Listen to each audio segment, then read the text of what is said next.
La performance mentale dépend de quoi? Bonjour, bienvenue dans cette vidéo. Ici David Vigneron.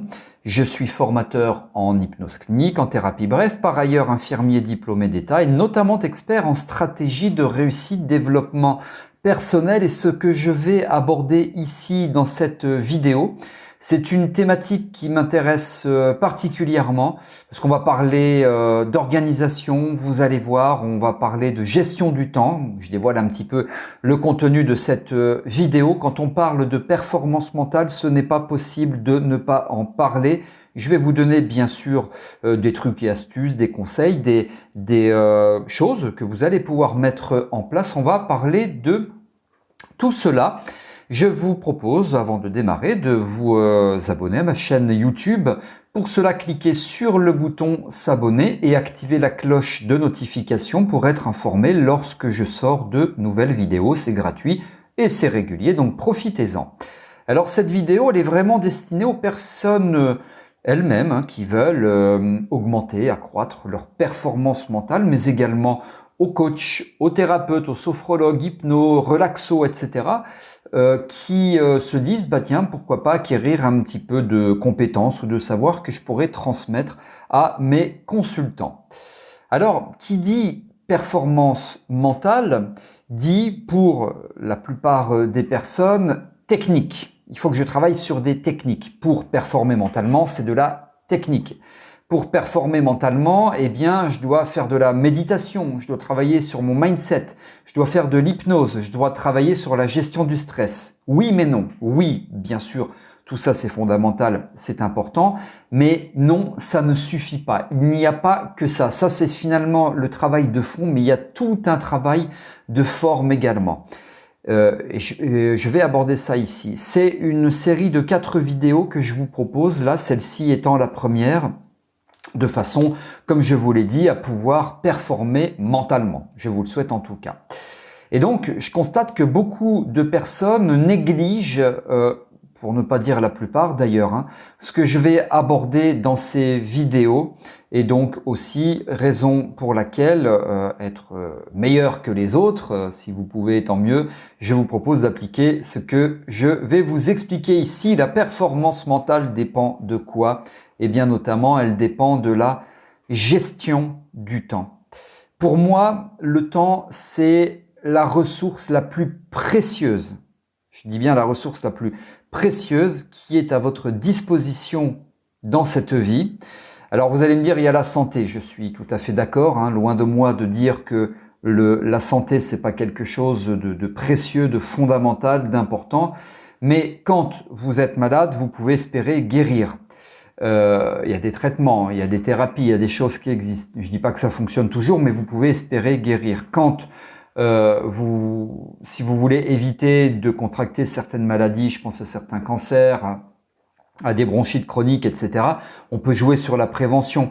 Ne pas fumer, ne pas consommer d'alcool, faire un minimum d'activité physique, etc. C'est quand même un minimum maîtrisable. Alors bon, attention, je dis pas que on peut tout maîtriser à 100% s'agissant de la santé, mais on peut un tout petit peu quand même. Cependant, quand on parle de temps, on ne peut pas. Une seconde pour tout le monde égale une seconde, même si la perception du temps en tant que telle, elle diffère d'une personne à l'autre, parce que vous vous coincez le doigt dans une porte pendant 5 secondes, ce sera un petit peu plus, ça passera un petit peu plus lentement que si vous êtes avec votre partenaire et que vous passez un super moment. Les 5 secondes, dans le premier cas, ça va être très long, ça va sembler très long, alors que dans le deuxième cas, ça va passer très très vite. Pourtant, c'est 5 secondes et les 5 secondes là qui s'écoulent sont les mêmes pour tout le monde. Le temps est plus précieux que l'argent. Vous pouvez obtenir plus d'argent, mais vous ne pouvez pas obtenir plus de temps, disait Jim Rohn, qui était un entrepreneur américain. Le temps est plus précieux que l'argent. Vous pouvez obtenir plus d'argent, mais vous ne pouvez pas obtenir plus de temps. Donc, apprenez à gérer votre temps. C'est fondamental. Alors, pour des histoires de productivité, je vais vous en parler, mais également, bien sûr, pour des histoires, et ce ne sont pas que des histoires, de performance mentale. Alors, qu'est-ce que vous pouvez faire?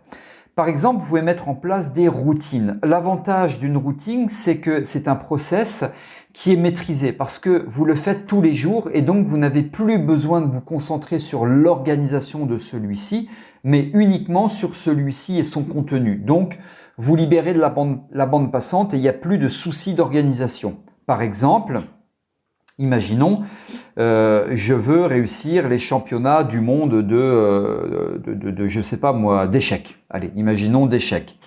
Donc, ma routine, c'est je me lève, je fais de la méditation durant laquelle je m'imagine réussir des parties d'échecs. Je révise mes stratégies. Ensuite, je fais une petite pause de 10 minutes durant laquelle je bois un thé. Ensuite, je joue contre mon ordinateur à l'échec, donc je m'entraîne parce qu'il est très puissant et ça m'entraîne. Ensuite, je m'aère l'esprit, je fais de la marche, etc. Et donc tout ça, c'est ritualisé avec un temps. Si je sais que je dois m'aérer l'esprit, que je dois marcher, c'est par exemple 45 minutes. Voilà. Et donc tout est ritualisé et c'est de la routine et c'est magique parce que vous vous concentrez plus sur ce sur quoi vous devez vous concentrer que sur l'organisation de ce que vous devez faire. Parce que vous l'avez intégré, c'est devenu routinier. Alors je vais vous donner un autre. Alors, vous pouvez au passage vous demander quelle routine vous allez faire. Si vous avez une performance mentale, quelle qu'elle soit, alors c'est pas forcément un championnat du monde, on est bien d'accord, demandez-vous quelle routine vous pouvez mettre en place. Quand vous allez la mettre en place, est-ce que c'est hebdomadaire, quotidien, mensuel, etc. Et quelle est précisément cette routine et à partir de quand vous allez la mettre en place. Il y a un autre super outil que je vais vous donner dans quelques instants, mais avant cela, j'aimerais vous proposer de découvrir ma formation en ligne qui s'appelle « Devenez 37 fois plus performant ». Je vous garantis que le tarif défie toute concurrence. Dans cette formation, je vous explique comment multiplier vos performances par 37 en moins d'un an. J'ai bien dit par 37 en moins d'un an. Et pour cela, je vous donne des techniques et une méthodologie qui part d'un postulat que je développe également. Vous avez tout sous cette vidéo, le contenu, le tarif, le programme, etc. En parlant du contenu, je vous précise qu'il a été enrichi par 2 docteurs. Un docteur en médecine, notamment chercheur en neurosciences, et le second, docteur en sciences comportementales.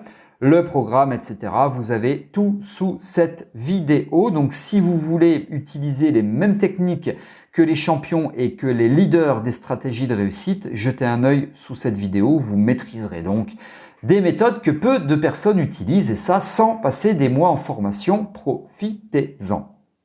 Alors, la méthode suivante que je veux vous proposer, c'est du passage à l'action. Ça veut dire qu'il va falloir le faire.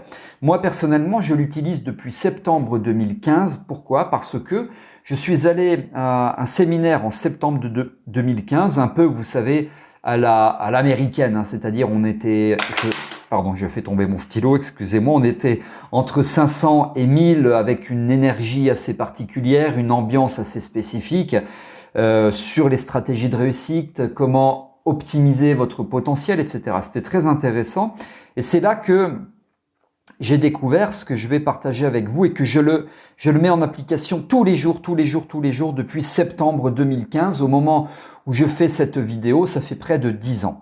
C'est la to-do list. La to-do list, c'est la liste des choses à faire. Un peu comme quand vous faites vos courses. Vous avez une liste de courses, c'est exactement pareil, la to-do list, mais par rapport à ce que vous devez faire. Et ainsi, premier avantage, vous n'oubliez rien. Là, j'ai fait une to-do list pour aujourd'hui et j'ai noté dans ma to-do list que je dois réaliser cette vidéo. J'ai noté que j'ai un rendez-vous, et c'est terminé ce rendez-vous, avec un artisan chez moi qui m'a fait du bricolage. Bref, je ne vais pas rentrer dans les détails. Et comme ça, je n'oublie absolument rien du tout. Je sais que je vais manger chez une amie ce soir, je vais rien oublier. Vous voyez, donc la to-do list, elle permet tout d'abord ne rien oublier. C'est un petit peu comme la liste de courses. J'ai des listes pour beaucoup de choses. Une fois par mois, je dois renvoyer un certain nombre d'éléments à mon comptable. Alors, c'est aussi de la performance mentale parce que c'est vraiment le genre de truc que je n'aime pas faire. J'ai une to-do list, c'est comme un process. J'ai écrit premièrement, je fais ça. Deuxièmement, j'extrais le tableau pour la TVA. Troisièmement, j'envoie les justificatifs. Quatrièmement, et en 30 minutes, une fois par mois, tout est fait. Imaginez, alors je ne sais pas si vous-même vous avez une société ou pas, si vous devez un minimum gérer la comptabilité, mais imaginez-vous faire ça sans avoir un process, une to-do list, je passerai mais vraiment, je passerai 3, 4, 5 heures avec des oublis. Et au total, 3, 4 ou 5 heures parce que le comptable me dirait il faut m'envoyer ça, vous avez oublié ça. Enfin bref, voilà, j'ai aussi une liste. Quand par exemple je pars en week-end, si je décide demain de partir 3 jours dans le Jura, imaginons, eh bien j'ai une liste sur laquelle tout est écrit qui me permet de rien oublier. Chaussures de randonnée, pantalons de randonnée, la thermos pour le café, etc. Les affaires, les t-shirts, les shorts, enfin voilà, le kawaii. Je n'oublie absolument rien du tout. Je n'ai pas besoin de me concentrer sur ce que je dois faire, mais je me concentre sur les actions en elles-mêmes, je vais y revenir. Par exemple, avant de faire une consultation à distance, j'ai un petit process qui dure 3 minutes. C'est brancher le micro, vérifier que je ne sois pas en contre-jour, etc. Je fais quelques consultations à distance. Le process là, c'est, je crois que ça doit être quelque chose comme 7 lignes, enfin 7 actions à réaliser. Ça me prend 2-3 minutes et voilà, je suis sûr de rien oublier. Parce que si, imaginons, je démarre ma consultation à distance et que je me rends compte que je suis en contre-jour ou que le son ne fonctionne pas, ou là, je risque de perdre du temps. Et si je dois réfléchir à tout ce que je dois faire avant, je perds du temps parce que je réfléchis. Donc, to-do list. Donc, je libère vraiment de la bande passante, si je peux dire, de la bande passante cérébrale, parce que je me concentre sur l'essentiel, sur ce que je veux que mon cerveau se concentre. Donc, j'ai pas besoin de me concentrer sur la forme, puisque la forme, je l'ai déléguée au papier. Je me concentre sur le fond, et le fond, ce sont toutes les tâches que je dois mettre en œuvre, tout ce que je dois faire. Pensez à la to-do list. Faites-le, vous verrez, c'est génial. Et s'agissant de productivité, parce que elle a cette to-do list un autre avantage par rapport à la productivité.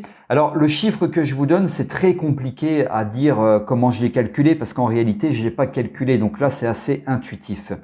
J'estime avoir augmenté ma productivité d'environ 30%, parce que je ne me concentre plus sur l'organisation, elle est déléguée au papier, je me concentre sur les tâches en elles-mêmes. Donc j'estime avoir augmenté ma productivité d'environ 30%. Et j'ai bien dit le papier parce que moi j'ai gardé cette habitude, c'est d'écrire sur un papier tout ce que je dois faire. Alors j'ai une to-do list, là aussi c'est prévu. Tous les vendredis, j'imprime ma liste vierge à l'ordinateur.